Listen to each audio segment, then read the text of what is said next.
자, 5월 초 버크셔 해더웨이 연례 주주총회에서 전설적인 투자가 워렌 버핏이 사실상 은퇴를 선언했습니다. 물론 그간 워렌 버핏은 은퇴와 번복을 거듭해 왔습니다. 심지어 1969년 이 당시도 은퇴 선언을 한 적이 있습니다.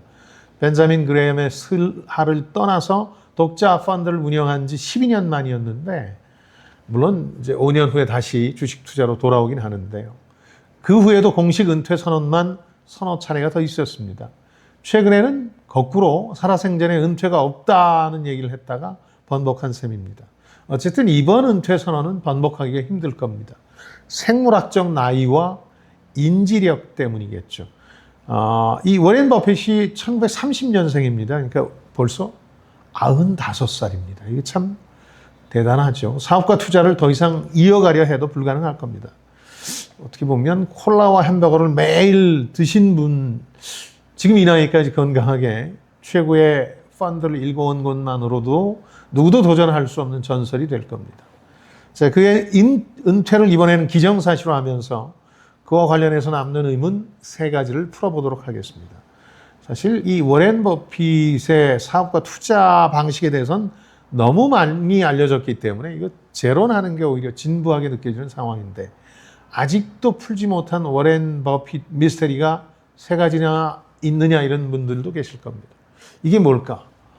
저는 이렇게 꼽고 싶습니다. 우선 첫 번째, 왜 65살 이후에 자신의 대부분의 재산을 벌었나? 굉장히 오랫동안 11살부터 주식 투자를 했으니까. 그런데 65세 이후에야 재산의 대부분을 벌었다, 이런 분석들이 많이 나오는데, 이 의문은 의외로 쉽게 풀립니다. 중년 혹은 노년 투자자분들은 이런 얘기에 상당한 위안을 받는 모양인데, 나이가 들어서 현명해져서 그런 게 결코 아닙니다. 복리 때문에 그렇습니다. 워렌 버핏은 주식 투자를 시작하기 직전 해인 10살에 복리의 마술이라는 걸 깨닫습니다. 주식 투자로 얻은 이익 전부를 재투자한다는 거죠. 그러니까 복리처럼 계속 굴릴 수 있고 눈덩이처럼 투자 수익을 키울 수 있는 겁니다. 이게 별거 아닌 것 같아도 실제로 투자하시는 분들, 우리 경우는 투자액의 일부를 좀 벌었다 싶으면 늘 헐어서 쓰지 않습니까? 이런 방식과는 천지 차이가 납니다. 그 결과 노년에 접어들어서 투자 수익이 천문학적으로 커지기 시작한 겁니다. 특히 이 버핏의 투자 특징 가운데 하나가 플로트라는 거죠. 플로트.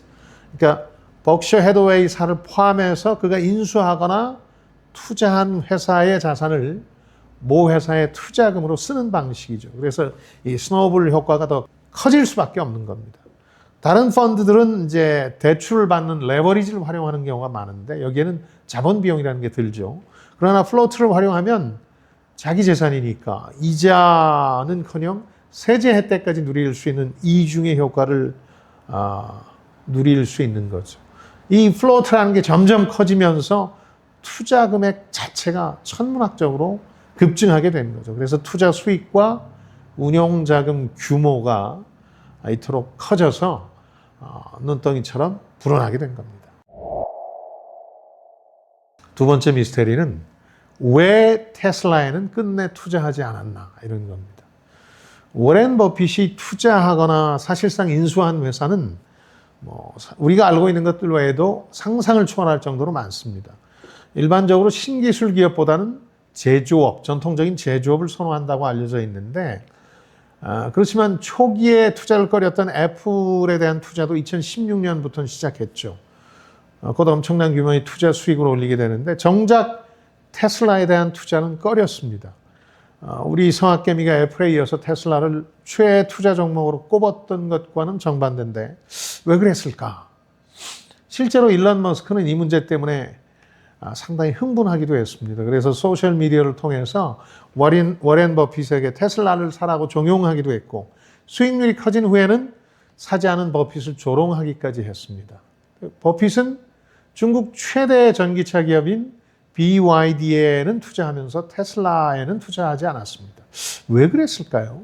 워렌 버핏 투자 전략의 핵심은 경제적 해자라는 건 아마 잘 아실 겁니다. 그러니까 다른 기업하고 구분되는 특별한 경제적 경쟁력을 중시했던 겁니다. 일론 머스크처럼 기업 가치에 영향을 미치는 슈퍼 CEO는 이 워렌 버핏이 경제적 해자의 일부로 보지 않았던 게 분명해 보입니다. 이런 건 어느 순간의 장점에서 단점으로 돌변할 수 있기 때문이죠. 최근 트럼프 행정부에서 이런 가능성이 현실화될 기미를 보이고 있죠. 트럼프 행정부 하에서는 테슬라라는 첨단 기업이 CEO인 머스크 리스크에 시달리는 상황이 된 거죠. 두 번째 이유로는 이 테슬라가 오랜 기간 높은 기대감에도 불구하고 적자를 보여왔다는 사실을 꼽을 수 있을 겁니다. 이 워렌 버핏은 투자 기업을 고를 때 지속적으로 흑자를 내는 걸 가장 중시했습니다. 이걸 가장 중요한 경제적 해자로 간주했습니다.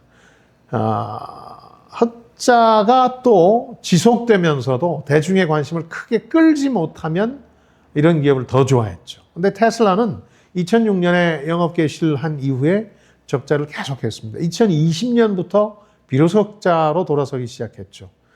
워렌 버핏에게는 기대감만 충만한 기업은 결코 매력적인 투자처일 수가 없었던 거죠.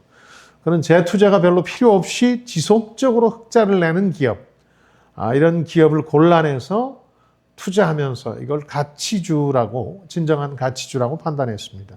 그런 투자 전략으로 60여 년간 시장의 2배 이상 수익률을 지속적으로 내왔던 거죠. 더욱 놀라운 건 저는 이 점을 높이 사는데 그 기간 동안 마이너스 수익률을 낸 해가 서너 해에 불과하다는 거죠.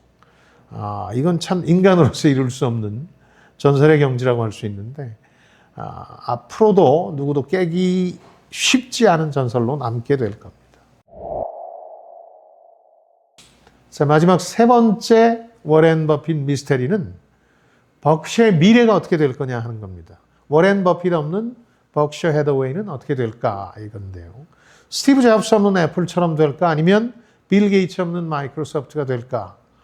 이런 질문입니다. 우선 후계자는 확정된 상태입니다. 비보험 분야 수장인 그렉 에리벌이라는 사람인데 그렉 에리벌 올해 말 CEO로 등극할 예정입니다. 우선 창업주의자 전설적 CEO가 떠난 후에 애플과 마이크로소프트 최근 행보를 한번 살펴보죠. 처음에는 혁신 상품 개발 능력을 기반으로 애플에 대한 기대가 훨씬 컸습니다. 반면에 마이크로소프트는 가진 지적재산권 지키는 변호사가 직원의 절반이라는 우스갯소리가 돌 정도로 정체된 상태라는 비판적 시각이 컸죠. 그러나 애플은 2011년 스티브 잡스 사망 이후에 새 아이폰 내놓는 것 말고는 혁신 상품 출시가 거의 없는 상황입니다.